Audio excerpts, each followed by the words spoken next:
This is the full moon reading for all Earth protectors who are considering the Mauna Kea as the never of their world, whether living in the Hawaiian Kingdom in continuity or having visited and fell in love and want to and know how important this place is on the map of Earth. So this full moon happening at the 4th of December 2025 is going to be quite intense. What is interesting is that here on the Hawaiian island, the sign rising is just before Aries, where a new cycle starts. And we are right now kind of in a space where old things are boiling up. Like really a lot of garbage is coming up, a lot of ish is coming up to be looked at and discarded, composted, or recycled. Yeah, to make space for the new to enter. And what's the new to enter is, here, Pluto in Aquarius,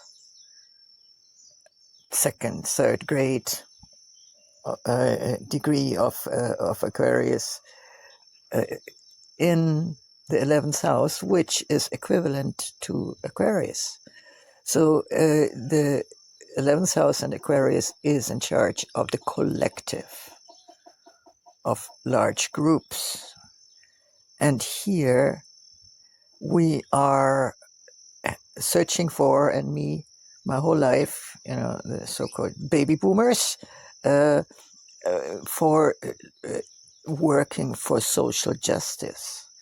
And now it's coming about to fruition, and there will be upheaval, but I don't think there will be too much bloodshed. I don't think so. There will be revolutions, but yeah, not as bloody as the French Revolution was way back when Pluto entered Aquarius. It's not going to be that bad, but it will be difficult. The poor will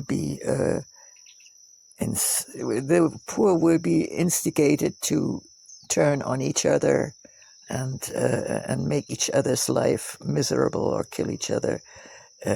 And we are about to see through that scheme, to that scam, and try to rectify it. Now we have the sun in Sagittarius and in the 9th house. I call the 9th house and Sagittarius, that's the domain of the philosopher. And Sagittarius is a very generous sign, but it can also be a zealous sign, a fanatic sign, religious fanatism. Yeah. And then, of course, that happens every full moon. The moon is opposing, and where is the moon? In the 3rd house, which is equivalent to Gemini. Here we have the 3rd house, and here's Gemini. And so then we see here a square. See the square?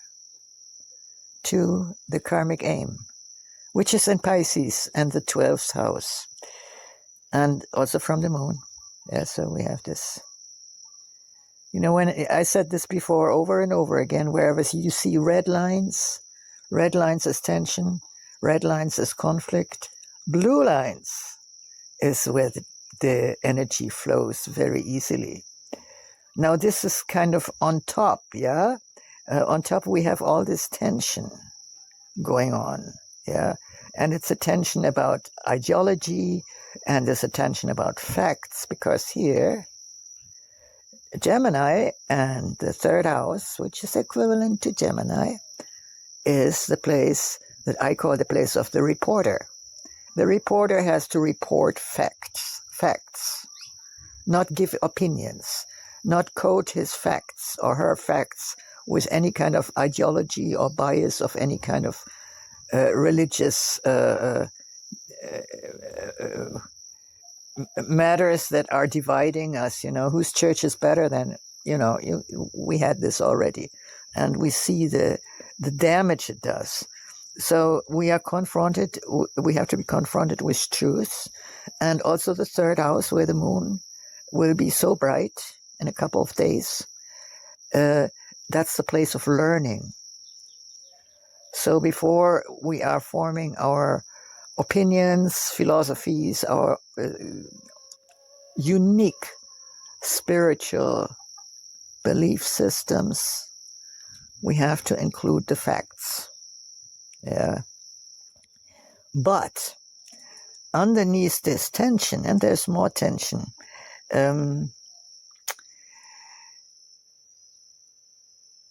is this wonderful closed water chine that helps us feel through the tension.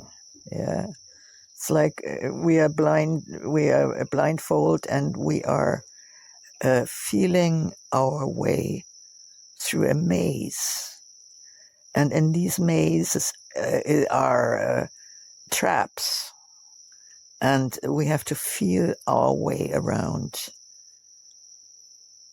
blindfold. But I wanted to talk about this tension.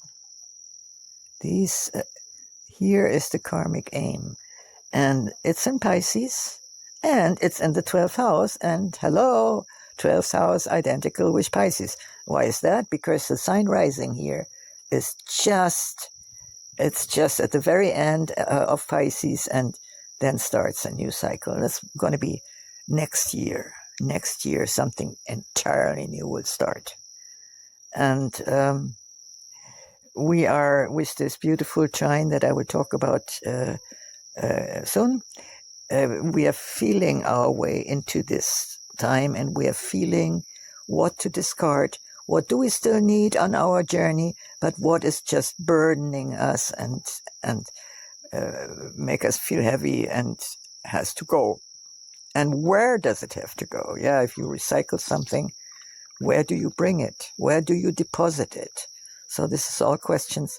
And as we are discarding old stuff, old ideas, old ideologies, old belief systems that hinder us, to build this beautiful new society that is based on equity and justice, we are dealing with karma.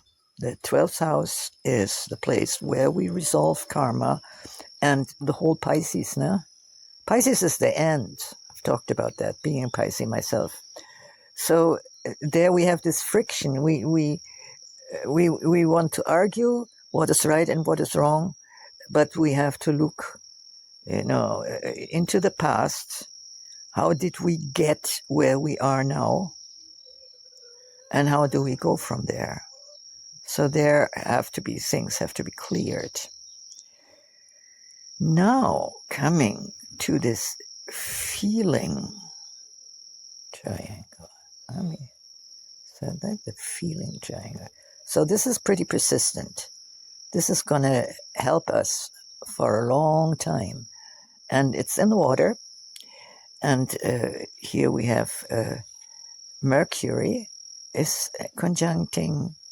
It's like two dark moon Lilith. And Lilith is the great rebel. And our inner rebel. And so Mercury thinks about where is rebellion necessary and where it's just rebellion for rebellion. Yeah. I'm very good at saying no. I say much more often no than yes. But where is the rebellion just too much and doesn't allow good things coming in by saying yes? That's a big question. So, but here we have Jupiter at the end of beautiful Cancer. That's the place of the Madonna. Yeah. And now we are looking at our life forces. How do we deal with our life forces? How do we deal with sexuality? How do we deal with the certainty of death? Like right now, I'm still living on the property of a man who's dying. He can die anytime. I hoped he would recover and get another chance, but it looks like too many people don't want him to live much longer. So everybody tells him, "You're gonna die. You're gonna die. You're gonna die," and he has, because it has been repeated so much and everything is prepared, so he's believing it. And I wonder how long he's gonna still breathe. That's right, very close to where I'm staying now, on his property. And then everybody has to leave. And in this situation here, we know what's happening. Yeah, how difficult the situation is for finding places. How many people are displaced already everywhere, and more every day. So this is happening here, and we are feeling it. We are feeling the necessity of facing the inevitable. Yeah. Whether we say yes or no to it doesn't matter. It's going to happen anyhow. So, but we are getting the comfort of the mother. The mother is there to embrace us when we call for it. Yeah. And then here we have this big conjunction of the sign rising, Saturn, the master of karma, still in the 12th house, working on this karma.